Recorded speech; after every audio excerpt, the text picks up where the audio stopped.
창세기 강의 60번째 시간으로 언약의 표징이라는 제목으로 말씀을 보겠습니다. 약속이라는 것은 혼자서는 지킬 수 없는 것입니다. 누군가 약속을 했다면 두 사람이 같이 그 약속을 지켜야죠. 그런데 바로 약속 가운데 가장 강한 약속이 언약이라고 하는 개념입니다. 고대에는 이렇게 하도 서로 약속을 해놓고 어기니까요. 이 약속을 깨트리면 목숨을 내놓겠다라고 서로 서약을 한 다음에 그리고 언약을 맺었습니다. 그런데 문제는요. 이렇게 하나님 백성 사이에도 이런 생명을 담보로 한 약속을 했는데 이 하나님의 백성들이 이 약속을 지킬 능력이 없었던 것입니다. 하나님은 실패하는 이런 하나님의 백성의 그 모습에도 불구하고 계속해서 그 언약을 지킬 것을 말씀하십니다. 오늘 9절 말씀입니다. 하나님이 또 아브라함에게 이르시되 그런즉 너는 내 언약을 지키고 내 후손도 대대로 지키라. 왜 언약을 이렇게 하나님과 자꾸 맺는데 그 언약을 지키지 못하는 것일까요? 하나님을 믿지 못해서 그렇습니다. 하나님을 믿지 못하니까요. 하나님이 어떤 일에 대해서 약속을 하셨는데 결국 내 생각대로 내가 편한 대로 또 결정하고 선택하다가 자꾸 그 언약을 깨트리게 되는 것이죠. 그래서 이렇게 믿지 못하는 인간을 위해서 하나님이 언약의 표징을 주십니다. 결국 이런 언약의 표징을 보면서 하나님이 이 약속을 지키실 것이구나. 그래서 그 믿음 가운데 인간이 배신하거나 또 그 하나님의 약속을 외면하지 않도록 표징을 주신 것이죠. 실패한 아브라함에게도 하나님이요. 그래서 언약의 표징을 주십니다. 그리고 이 표징을 통해 아브라함이 하나님이 주신 그 약속을 믿고 그 믿음 안에서 반응하도록 요구하시는 것입니다. 하나님은 아브라함에게 어떻게 언약을 믿도록 하셨는지 오늘 말씀을 통해 보기를 원하는데요. 첫 번째로 언약의 표징을 주심으로 그 언약을 믿게 하십니다. 10절과 11절 말씀을 보겠습니다. 너희 중 남자는 다 할례를 받으라. 이것이 나와 너희와 너희 후손 사이에 지킬 내 언약이니라. 너희는 포피를 베어라. 이것이 나와 너희 사이의 언약의 표징이니라. 이 표징이라는 건요. 영어로 사인이라고 하죠. 그것 자체가 진짜는 아닌데 그것이 무엇인가를 명확하게 지칭하고 있는 것입니다. 저희 교회로 오실 때 멀리서 하늘사랑교회라고 이름을 보셨으면 그게 사인이죠. 그것 자체가 교회는 아닌데 그거를 보면 거기에 교회가 있구나 라고 알 수 있는 것입니다. 아브라함한테도 이 할례라고 하는 것을요. 이렇게 표징 혹은 징표로 주신 것이에요. 그것 자체가 목적은 아닌데 그것이 무엇인가를 계속해서 지칭하고 있고요. 그것을 볼 때마다 기억을 하도록 하신 것입니다. 근데 할례가 무엇이죠? 남자의 성기의 끝부분에 있는 이렇게 불필요한 이제 표피를 잘라버리는 것입니다. 그런데 왜 하필이면 하나님이 할례를 하라고 하셨을까요? 첫 번째 이유는요. 사실은 이 할례가 단순히 끝부분에 있는 표피를 잘라버리는 그런 물리적 행위이긴 하지만요. 하나님 앞에서는 인간이 더 이상 생명을 스스로는 잉태할 수 없음을 보여주는 사실 생식기를 잘라버리는 것 같은 그런 상징적 행동을 하는 것입니다. 결국 이 할례를 통해서 인간으로부터는 참 생명을 잉태할 수 없음을 고백하도록 하나님이 요구하신 것이죠. 그래서 이 할례라고 하는 단어 자체가요. 사실 언약이라고 하는 단어와 뜻이 같은 단어를 쓰고 있습니다. 언약이라고 하는 히브리어가 베리트라고 하는 히브리어를 쓰거든요. 근데 이 베리트라고 하는 단어가 자르다라고 하는 이런 히브리어에서 온 단어입니다. 언약을 지키지 못하면 잘라져서 죽게 된다는 거예요. 그래서 언약식을 할 때는 단순히 그냥 서로 약속을 하고 끝내는 게 아니라 짐승을 반으로 쪼개서 그 쪼개진 짐승 사이에 언약을 맺는 두 사람이 손을 잡고 걸어가면서 내가 이 언약을 지키지 못하면 죽임을 당하겠습니다. 이런 고백을 했습니다. 그런데 이 할례라고 하는 단어, 특별히 할례하다라고 하는 이 히브리어는 물론 단어는 다릅니다. 물이라고 하는 다른 단어를 쓰는데요. 그 우리는 번역을 할례하다라고 하지만 원어대로 그대로 번역을 하면 잘라버리다 이런 뜻이에요. 결국 이 할례가요. 이 언약을 인간이 몸에 새김으로 말미암아 나로부터 말미암아서는 생명을 만들어낼 수 없구나. 나는 무능한 자에 불과하구나라는 것을 하나님 앞에서 고백하며 하나님이 행하실 것을 받아들이는 것입니다. 그래서 할례는 육적인 그런 행위였지만 실제로는 영적 의미를 가지고 있는 것이에요. 그래서 구약 성경인 신명기에서도 이 할례가 원래 어떤 의미인지 신명기 30장 6절은 이렇게 이야기합니다. 내 하나님 여호와께서 내 마음과 내 자손의 마음에 할례를 베푸사 너로 마음을 다하여 뜻을 다하여 내 하나님 여호와를 사랑하게 하사 너로 생명을 얻게 하실 것이며. 구약 성경인데 이 할례가 분명히 그들이 육체에 받았어요. 그런데 이 구약에서 뭐라고 하나님이 말씀하시냐면 이 할례가 실제로는 이런 육체에 받는 그런 표징에 끝나는 게 아니라 마음의 할례를 받아야 한다고 이야기하십니다. 근데 마음의 할례를 받으면 무슨 일이 벌어지죠? 바로 인간의 그 무용함을 인정하고 인간의 행위로는 그렇게 하나님을 온전히 사랑할 수 없는 자람임을 고백하게 될 때 그 자리에서 하나님이 생명을 주시겠다는 거예요. 결국 이 할례라는 것은 그래서 생명을 얻는 도구이며 또한 인간의 그 무용함을 인정하는 그런 과정인 것입니다. 그래서 신약에서 로마서 2장 29절에서는요. 할례를 어떻게 받아야 되는지 이렇게 표현합니다. 오직 이면적 유대인이 유대인이며 할례는 마음에 할지니 영에 있고 율법 조문에 있지 아니한 것이라. 그 칭찬이 사람에게서가 아니오 다만 하나님에게서니라. 여러분, 지금 우리는 이제 할례를 받지 않습니다. 왜죠? 이 할례가 이제 영적으로 무슨 의미인지 우리에게 예수 그리스도를 통해 명확하게 나타났기 때문입니다. 더 이상 육체로 할례를 받지 않아도요. 이 하나님이 요구하시는 영적 의미가 우리에게 적용이 되고 그것을 우리가 믿는다면 그 할례의 결과를 우리 삶에서 누릴 수 있는 거예요. 그래서 이 할례를 또한 골로새 2장 11절은 이렇게 이야기합니다. 또 그 안에서 너희가 손으로 하지 아니한 할례를 받았으니 곧 육의 몸을 벗는 것이요 그리스도의 할례니라. 예수 믿는 자들이요 할례를 받았다고 그래요. 그런데 이 할례가 손으로 하지 아니한 할례래요. 그리고 그리스도의 할례래요. 도대체 이 할례가 그러면 무엇일까요? 우리가 그렇게 할례를 받아서 이젠 육적인 몸을 벗고 영적인 생명을 얻는 자리로 가게 되는데 신약의 모든 백성들이 받은 이 할례가 도대체 무엇인가요? 이 할례에 대해서 그래서 로마서 6장 6절은 이렇게 이야기합니다. 우리가 알거니와 우리 옛사람이 예수와 함께 십자가에 못 박힌 것은 죄의 몸이 죽어 다시는 우리가 죄에게 종노릇하지 아니하려 함이니. 여러분, 인간의 육신이라는 것, 하나님을 온 마음을 당해 사랑하지 못하는 이 인간의 죄성은요, 바로 십자가에서 못 박혀 죽었다는 거예요. 구약의 할례는 그래서 이 신약의 십자가를 모형하고 있는 것이었습니다. 어떻게요? 바로 이런 육적 몸이 죽고 그 무용한 자리에서 하나님, 나는 생명을 얻을 수 없는 자입니다. 내 능력과 내 힘으로는 나는 절대로 살 수 없습니다. 라는 그런 고백을 하게 되는 그 십자가로 나아가게 될 때, 그 십자가에서 하나님이요, 그렇게 하나님에게 의존하는 자에게 하늘 생명을 부어주시는 것이죠. 여러분, 그래서 이 땅의 삶 가운데 우리는 이렇게 십자가를 끊임없이 기억하도록 만드는 그런 삶을 살게 되어 있습니다. 여러분, 할례를 몸에 받았다는 게요, 사실 어떤 것일까요? 여러분, 할례를 이렇게 만약에 발바닥에 이렇게 받았다고 생각해 보세요. 그래서 예를 들면 이제 구약 성경에 하나님이 이렇게 모든 이렇게 이스라엘 백성은 다 발바닥을 이렇게 십자가로 이렇게 잘라라 이렇게 명령을 하셨으면 뭐 그때 자른 다음에는 아팠겠죠. 그 다음에 잊어버릴 거 아니에요. 그런데 이 할례는요, 성기에게 받는 거기 때문에 특별히 남자의 경우에는요, 화장실을 갈 때마다 사실은 자기가 특별한 존재임을 기억하도록 만드신 거예요. 하루에도 수없이 나는 할례 받은 자지. 근데 이게 나중에는요, 엄청난 자부심이 됐죠. 왜? 나는 할례 받은 특별한 자로서의 그런 신분이 기억되니까요. 여러분, 신약에서 바로 이 할례가 십자가인 것입니다. 여러분, 그런데 우리 삶에서 어떻게 십자가를 기억하게 되죠? 여러분, 십자가는요, 뭐 여기다 이렇게 십자가 마크를 갖다 놓는다고 우리가 자주 기억하게 되나요?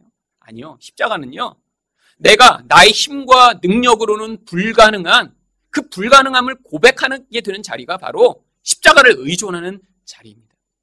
여러분, 우리가 생명이 없음을 우리 삶에서 하나님이 어떻게 보여주시냐면요, 이 죽음의 죄성이 만들어내는 결과물을 우리 삶에서 목격하게 하시는 거예요. 여러분, 우리 안에 이 죽음의 영향력, 옛사람으로 말미암는 영향력이 있기 때문에 우리는 일단 모든 관계가 깨어진 채로 살아갑니다. 하나님과도요, 온전한 관계를 맺을 수가 없어요. 우리 안에서 이 옛사람이 주장하는 대로 신앙생활을 하고 교회에 다니고 해도요, 우리 안에서 이렇게 하나님이 주신 그 생명으로 말미암는 결과로 하나님과 관계를 맺지 못하면요, 하나님과의 관계가 계속해서 틀어집니다. 열심을 내는데 하나님이 누구신지 잘 모르겠어요. 기도를 많이 하는데 자꾸 하나님에 대해서 실망하게 돼요. 하나님이 생명의 결과를 잘 누리지 못합니다. 다른 사람과도 마찬가지예요. 여러분, 교회에 그냥 내가 가지는 열심, 종교적 열심으로 열심히 다닌다고 해서요, 인간관계가 자꾸 변하는 것이 아닙니다. 여러분, 사람들은 다 처음부터 이런 잘못된 관계를 맺는 그런 모습을 가지고 태어나요. 어려서는 부모와의 관계, 그런데 그 관계가요, 자꾸 나중에는 이제 다른 사람과의 관계를 깨트리는 그런 모습으로 점점 확장돼 나가기 시작합니다. 여러분, 아이 때부터 아이를 기르는 부모는 알게 돼요. 이 아이가 도대체 어디서 왔는가 이렇게 고민을 하게 되죠. 너무나 이상한 모습을 보입니다. 왜죠? 죄가 만들어내는 결과예요. 자기밖에 알지 못합니다. 경쟁하고요, 싸우고요, 욕심내고요, 시기 질투를 부리고요. 여러분, 그런데 점점 그런 모습으로 살아가다가 이제 관계를 깨트리는 형태로 그런 모습으로 나타나게 되는 거죠. 그런데 자기 자신과의 관계도 그러면 온전한가요? 대부분의 사람들은 죄의 영향을 받기 때문에 자기 자신을 온전히 사랑하지 못합니다. 어떤 기준으로 자기 자신을 바라보죠? 세상의 기준으로 자꾸 바라봐요. 그래서 자기를 사랑하지 못하니까 세상 앞에서 자꾸 거짓말을 해야 돼요. 왜? 세상 사람들은 세상이 만들어놓은 어떤 기준으로 우리를 판단하면서 그것을 우리를 못났다, 너는 모자란 존재다, 너는 정말 아름답지 못하다라고 우리를 자꾸 평가하니까요. 그런데 우리 안에서 그것들을 자꾸 듣는 순간에 나도 나를 사랑하지 못하니까 자꾸 그 말에 영향을 받아서 자기와의 관계가 깨어집니다. 자기를 생각할 때 굉장히 부끄러워요.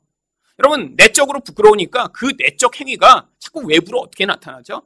자기를 과장하고 거짓된 모습으로 자기를 가꾸려고 하고 세상에서 남들이 좋다라고 하는 것으로 자기를 꾸며서 남들 앞에서 자기 진짜 부끄럽고 수치스러운 모습이 드러나지 않게 만들려고 하는 그런 모습으로 자꾸 표출됩니다. 그런데 내면에서는 계속 불안해요. 누군가 나의 진짜 모습을 알게 되면 어떻게 하지? 내가 이렇게 고민하고 내가 이렇게 힘들고 내가 나 자신을 사랑하지 못하고 나 자신을 용납하지 못하는 이 모습을 남이 알게 되면 어떻게 하지? 사실 이런 내적 불안함과 관계가 깨어짐으로 말미암는 결과가 모든 감정적 요동함으로 나타납니다. 자꾸 관계가 다 깨어져 있으니까요, 자꾸 분노하게 되죠. 남과는 질투하고 미워하고 관계가 깨어지죠. 혼자 가만히 있으면 불안하고 초조하고 두려워지죠. 결국 인생이란 게 그래서요, 이렇게 죄 가운데 영향을 받는 이 옛사람의 영향력이 강할수록 관계는 깨어지고 그 결과로 말미암는 비참한 인생을 살아가게 되는 거예요. 여러분, 이게 바로 생명이 없는 사람의 그런 모습입니다. 하나님 백성도요, 예수를 믿어도요, 이런 관계가 갑자기 변하고 우리 감정이 갑자기 막 행복함으로 가득 차도록 만들어주시지 않아요. 물론 처음 예수를 믿을 때 그런 감정적 흥분과 기쁨을 경험할 때가 있습니다. 근데 예수를 그 다음에 더 열심히 믿었더니 그 흥분이 더 계속되나요? 처음에 예수님을 믿으면서 너무 좋다, 정말 교회에 올 때도 막 노래하면서 오고 빨리 와서 막 예배 드려야지, 이런 마음이 있을 때가 있죠, 물론.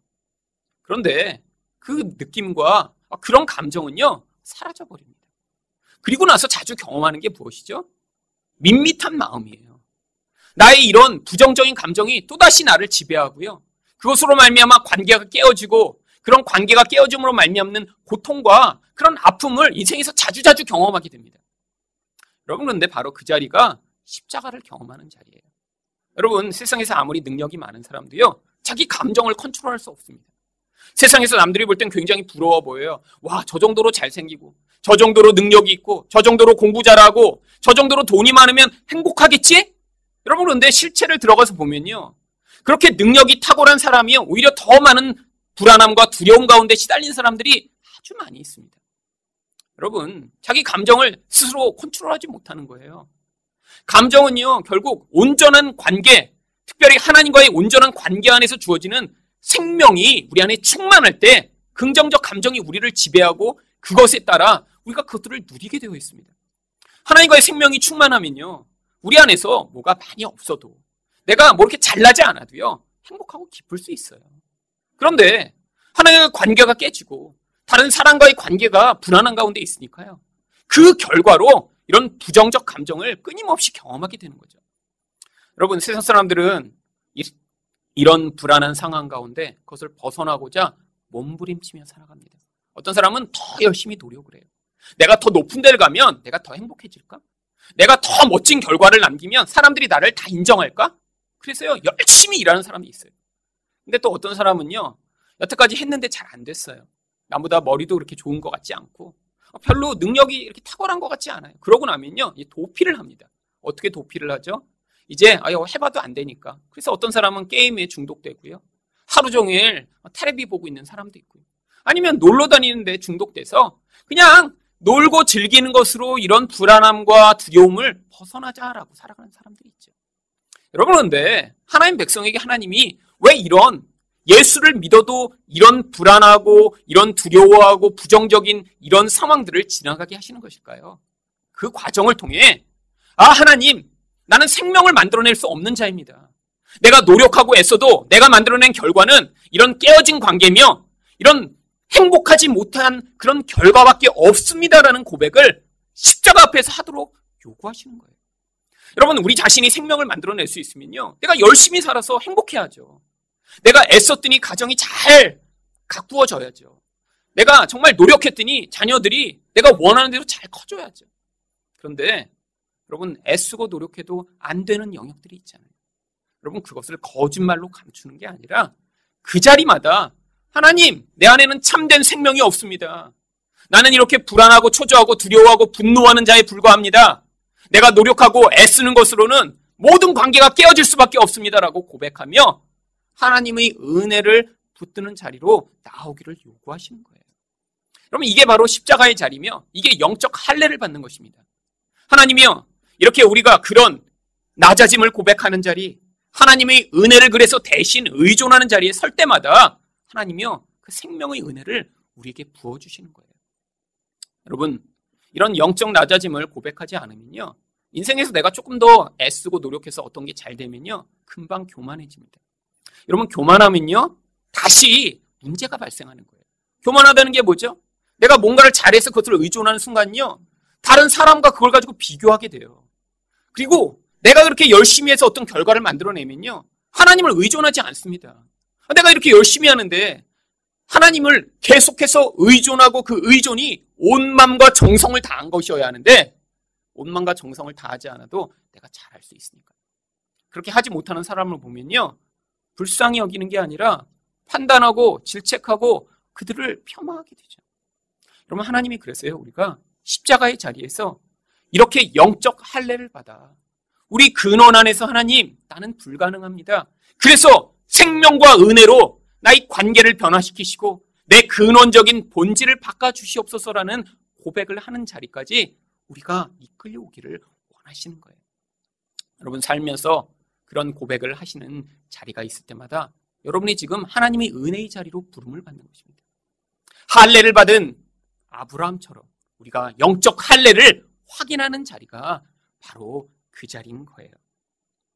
여러분, 저희 인생에도 하나님이요, 끊임없이 저희 연약함과 부족함을 고백하도록 하시는 일들이 정말 반복되는 과정이었습니다.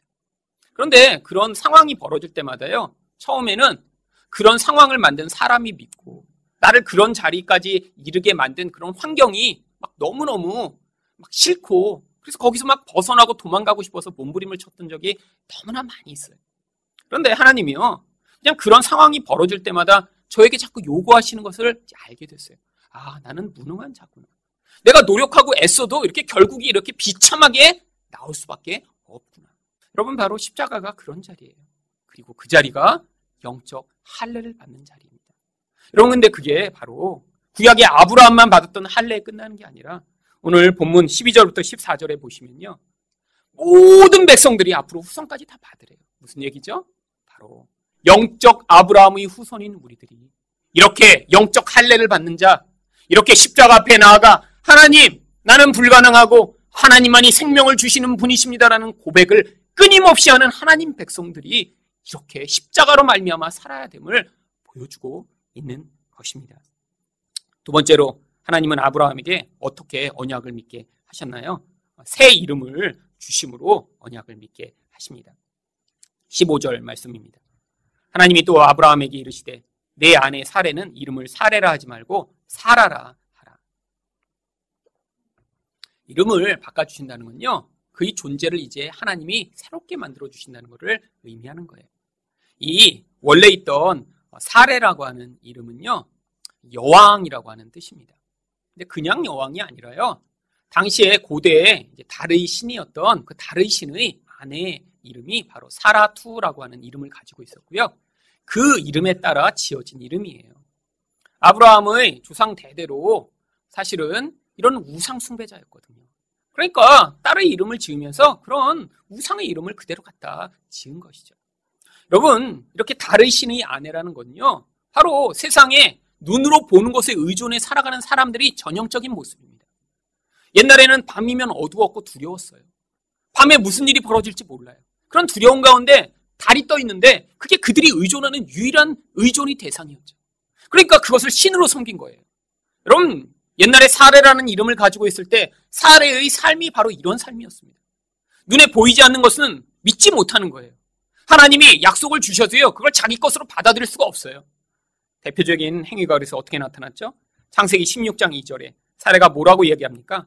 사레가 아브라함에게 이르되 여호와께서 내 출산을 허락하지 아니하셨으니 원하건대 내 여종에게 들어가라. 내가 혹 그로 말미암아 자녀를 얻을까 하노라. 이게 바로 사레의 삶이에요. 눈에 보는 것을 의존하는 삶, 하나님의 약속하셔도 믿음으로 반응할 수 없는 삶. 그런데 하나님이요, 이제 그 이름을 바꿔주시겠다는 거예요. 사라는 어떤 뜻이죠? 많은 자들의 어머니라고 하는 것입니다. 여러분, 지금 자녀를 낳을 수가 없어요. 이미 나이가 많이 들었어요. 그런데 하나님이요, 이것을 믿음으로 받아들이라고 지금 요구하시는 거예요. 여러분, 이게 바로 하나님 백성의 인생 가운데 나타나는 일입니다. 현실적으로는요, 도저히 나 같은 인생, 아니 내 주변에 있는 사람의 인생이 도대체 하나님의 은혜로 변화될 것 같지 않은 모습이 자주자주 보게 돼요. 인생 가운데 이런 정말 지옥과 같은 삶이 정말 변할까? 이런 재미없고 이런 세상에서 이렇게 힘든 인생이 바뀔까?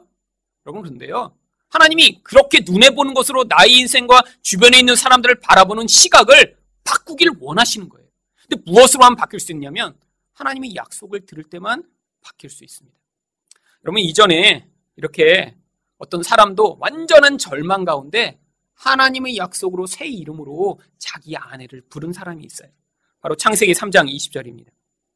아담이 그의 아내의 이름을 하와라 불렀으니 그는 모든 산자의 어머니가 됨이더라. 이 하와라고 하는 단어는요, 원래 히브리어 하야라고 하는 살아있다라고 하는 단어에서 온 단어입니다. 그래서 이 하와라고 이름을 부른 게요, 이 성경이 번역하듯이 모든 살아있는 자의 어머니가 될 것이다 라는 뜻으로 부른 거예요. 근데 언제 이렇게 불렀죠? 죄를 짓고 이제 선악과를 먹으면 정령 죽으리라 라고 하는 그런 하나님의 저주가 선포되는 자리에서 아담이 이렇게 아내에 대해 반응합니다. 이제 죽었어요. 끝이에요. 절망스러운 상황입니다. 그런데 아담이 어떻게 아내를 향해 당신은 모든 살아있는 자의 어머니가 될 거예요 라고 이름을 불러줄 수가 있죠? 바로 창세기 3장 15절에서 하나님이 자손에 대한 약속을 주셨기 때문이에요. 내가 너로 여자와 원수가 되게 하고 내 후손도 여자의 후손과 원수가 되게 하리니 여자의 후손은 내 머리를 상하게 할 것이요 너는 그의 발꿈치를 상하게 할 것이니라 하시고, 죄를 가져온 이 죄의 근원인 이 뱀의 머리를 깨뜨리심으로 말미암아 하나님이 그 뱀이 가져온 이 죽음을 종식시키시고 그 안에서 생명의 결과를 만들어내실 것을 약속으로 주셨더니요, 아브라함이 그것을 믿음으로 받아들인 것입니다. 여러분, 우리 인생 가운데도 이런 일들이 많이 있습니다. 여러분, 살다 보면요, 도대체 다 깨어진 것 같아요. 이 가정, 이대 상태로 도대체 회복될 것 같지 않다. 이 사람과의 관계 도저히 불가능할 것 같아. 아니, 나 자신도 이렇게 자꾸 예수를 믿지만 변화되는 것 같지 않은 나의 이 모습, 그냥 끝장인 것 같아. 그냥 포기해버리고 싶다 라고 생각이 들 때가 있어요. 여러분, 근데 하나님이요, 우리를 향해 뭐라고 부르시죠? 우리를 성도라고 부르십니다. 여러분, 근데 이 성도라고 하는 표현이요, 완전히 깽판인 것 같은 그런 교회를 향해서도 하나님이 그들을 성도라고 불러주세요. 대표적인 교회가 바로 고린도 교회죠. 여러분, 바울이 편지를 할 때 바로 고린도에 있는 성도들에게 편지합니다. 근데 여러분, 교회의 모습이 어떻죠? 문제가 너무 많아요. 여러분, 성도라는 의미가 무엇인가요? 거룩한 자라는 거예요. 하나님과 같은 성품을 가진 자라는 거예요. 하나님은요, 이렇게 눈에 보이지 않는 그런 현실 가운데 하나님이 미래적인 약속을 선포해 주시는 것입니다. 우리 인생을 이렇게 거룩한 자 되게 만드시겠다고, 하나님 닮은 자 되게 만드시겠다고, 그래서 우리가 하나님과 같은 성품을 가지고 세상을 살아가며 그 안에서 생명을 풍성히 누리는 자 되게 하시겠다고 우리 향해 지금도 약속하고 불러주시는 거예요. 여러분, 이 약속을 받아들이지 못하는 사람은요, 자기를 볼 때, 남을 볼 때 자꾸 실망합니다. 낙심합니다. 과정 가운데는 죄가 드러나고요, 과정 가운데는 문제가 자꾸 생겨서 다 깨어질 것 같은 상황들이 많이 보이거든요. 이런 건데 낙심하고 좌절하면 어떻게 되죠? 바로 하나님이 주신 약속을 믿고 계속해서 전진하지 못하고요, 포기해버리고 좌절해버리는 거예요. 여러분, 우리가 끊임없이 기도할 수 있는 근거가 어디에 있나요? 하나님이요, 이렇게 하나님 백성을 택하셔서 이런 거룩한 자로 만들어내시겠다라고 하는 그 약속 가운데 있는 것입니다. 바로 사례와 같은 자예요. 눈에 보는 것을 의존하고 사는 자예요. 그런데 하나님이요, 하나님이 약속을 품은 자, 그 사람을 통해 생명을 잉태하고 그 결과가 만방에 퍼지는 자가 되게 만드시겠다는 그 약속을 받아들인 자가 되게 만드심으로 세상 가운데 눈에 보는 것으로 살아가지 아니하고 보이지 않는 하나님이 약속에 반응하는 자 되기를 원하시는 것입니다. 그래서 16절에 하나님이 약속을 구체적으로 주세요. 내가 그에게 복을 주어 그가 내게 아들을 낳아주게 하며 내가 그에게 복을 주어 그를 여러 민족의 어머니가 되게 하리니 민족의 여러 왕이 그에게서 나리라. 여러분, 이 약속을 받아들이면요, 여러분이요, 이렇게 생명을 잉태에 흘려보내는 그런 시초가 될 수 있습니다. 여러분, 도저히 불가능할 것처럼 보이세요? 여러분 자신이나 여러분 가족이나 여러분 아는 사람이 어떻게 저런 모습을 가지고 나중에 이런 생명의 영향력을 미치는 사람이 될까? 바로 이 말씀을 믿음으로 받아들이고, 하나님, 저희 인생 가운데 생명이 다스리는 인생이 되게 하시고 하나님이 나의 인생의 유일한 왕이 되셔서 그런 하나님 나라의 영향력과 생명을 전파하는 자가 되어주시게 하여 주시옵소서라는 믿음의 기도를 그치지 않을 때 하나님이 약속대로 여러분 인생에 개입하실 것입니다. 여러분, 근데 문제가 있어요. 이렇게 하나님이 말씀하시고 약속하시는데요, 그 하나님과 대화하는 상황에서 지금 아브라함이 어떻게 반응하는지 17절과 18절이 이렇게 묘사합니다. 아브라함이 엎드려 웃으며 마음속으로 이르되 100세 된 사람이 어찌 자식을 낳을까? 사라는 90세니 어찌 출산하리오 하고 아브라함이 이에 하나님께 아뢰되 이스마엘이나 하나님 앞에 살기를 원하나이다. 여러분, 지금 혼자 생각하고 있는 게 아니라요, 하나님과 지금 대화하고 있는 중입니다. 하나님이 사라를 통해 자식을 주시겠다고 지금 하나님이 나타나셔서 말씀하시는데 엎드려서 지금 혼자 웃고 있어요. 여러분, 이게 인간의 불신앙의 반응이죠. 여러분, 우리 안에는 이런 모습이 끊임없이 나타납니다. 그런데 하나님이요, 우리가 그렇다고 그 약속을 포기하시는 게 아니에요. 언약은 하나님이 약속하시고 하나님이 이루시는 거니까요. 하나님이 그러니까 마지막으로 하나님의 약속을 아브라함이 믿도록 하시기 위해 이 약속을 세 번째로 구체화시켜서 주십니다. 19절 말씀입니다. 하나님이 이르시되 아니라 내 아내 사라가 내게 아들을 낳으리니 너는 그 이름을 이삭이라 하라. 내가 그와 내 언약을 세우리니 그의 후손에게 영원한 언약이 되리라. 하나님이 아들 이름을 이삭이라고 주세요. 이 이삭은요, 두 가지 의미가 담긴 이름입니다. 하나는요, 원래 웃음이라고 하는 뜻이에요. 근데 어떤 웃음이죠? 사실 인간의 불가능함을 보여주는 웃음이에요. 아브라함이 하나님이 말씀하는데 약속을 받는데도 엎드려서 웃었어요. 하하하, 말도 안 되지. 그러니까 그 이삭이라는 이름을 부르면서 내가 저 아들 태어난다고 했을 때 그렇게 하나님 약속을 내가 못 믿고 비웃었지. 아들의 이름을 부르면서 그걸 기억나게 만드시는 거예요. 그런데 그 웃음에 끝나는 게 아니라 사실 하나님이요, 인간이 그렇게 못 믿었으면 아유 그래 너 같은 놈은 그냥 이삭은커녕 그냥 아무것도 안 준다 이러고 끝나셨어야 되는데 하나님이요, 이삭을 그래도 주시는 거예요. 그러니까 거기에 기쁨이 찾아오는 것입니다. 나로부터 말미암지 않았는데 하나님이요, 그런 기쁨의 선물을 우리에게 주시는 것이죠. 여러분, 바로 이삭이 그런 이름이에요. 나는 못 믿어요. 나는 하나님이 말씀하셔도 자꾸 포기하고 싶어요. 그만두고 싶어요. 그런데 그럼에도 불구하고 하나님이요, 우리에게 결국 이렇게 이삭처럼 웃음으로 말미암아 하나님 맞습니다. 하나님이 주시는 것이 정말 참되고 좋습니다라고 하는 고백을 하도록 우리 삶에서 개입해 나가시는 것입니다. 그런데 하나님이요, 이삭에 대한 약속뿐 아니라 20절에 보시면 이스마엘에 대한 약속도 주십니다. 이스마엘에 대해서는 내가 내 말을 들었나니 내가 그에게 복을 주어 그를 매우 크게 생육하고 번성하게 할지라. 그가 12두령을 낳으리니 내가 그를 큰 나라가 되게 하려니와. 여러분, 왜 이렇게 하나님의 언약과 관계없는 이스마엘도 복을 주시겠다고 하는 것일까요? 그럼 다음 절에 또 보시면요, 언약은 반드시 이삭만 맺으신다고 약속하세요. 21절을 보세요. 내 언약은 내가 내년 이 시기에 사라가 내게 낳을 이삭과만 세울 것이다. 결국 이스마엘은 언약과 관계없는 자예요. 근데 왜 하나님이 복을 주시겠다고 하시죠? 바로 하나님의 백성과 관계 있는 사람의 인생에서도요, 하나님이 어떤 종류의 개입을 통해서 결국 하나님 백성이 하나님 백성답게 만들어지는데 그들을 사용하고 계심을 보여주는 것입니다. 여러분, 하나님 백성을 위해 사실 세상이 존재하는 거예요. 근데 이 세상 가운데 하나님의 개입과 섭리가 개입하지 않으면요, 지금 이 세상은 어떻게 돌아갈지 몰라요. 사람들이 그 무서운 이기심, 사람들이 폭력성, 사람들이 잔인함, 이게 그냥 다 지금 활성화되고 있다고 생각해 보세요. 여러분, 그러면 이 세상 지금 살지 못하겠죠. 여러분, 그런데 하나님이요, 지금 하나님 백성의 성장과 변화를 위해 이 세상을 보존하고 주장하고 계신 것입니다. 이것을 통해, 그 과정을 통해 하나님 백성들이 거기서 모두 다 예수 그리스도와 같은 자들로 변화돼 나중에 하나님이 목적한 것을 완성하기 위해 이 세상이 지금 존재하고 있는 것이죠. 여러분, 그러니까요, 이 세상에 전쟁 난다, 세상에 무슨 일이 벌어질 것이다, 이런 거짓말하는 사람들의 그런 이야기에 속아 넘어갈 필요가 없어요. 세상은 그들이 그렇게 예언했다고 전쟁이 나거나 망하는 게 아니라 하나님 백성들이 이렇게 하나님의 약속대로 완성될 때까지 하나님의 개입과 은혜로 보존되는 것이니까요.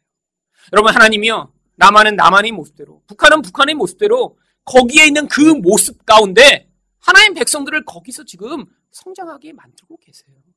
여러분, 이 땅의 풍요와 이 땅의 이 물질이 사라지는 게 두려운 게 아니라 이 과정을 통해 하나님이 그 안에서 어떤 모습일지라도 개입하심으로 하나님의 목적을 완성하고 계심을 믿어야 이 요동하는 세상 가운데 두려워하고 하나님의 언약을 믿지 못함으로 행하는 그런 행위로부터 벗어날 수가 있습니다.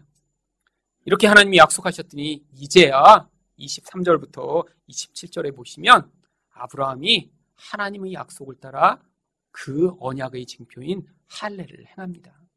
하나님이요, 믿지 못하는 자를 끊임없이 격려하시고 약속을 주시고 독려하셔서 그 약속을 믿도록 하심을 보여주는 것이죠.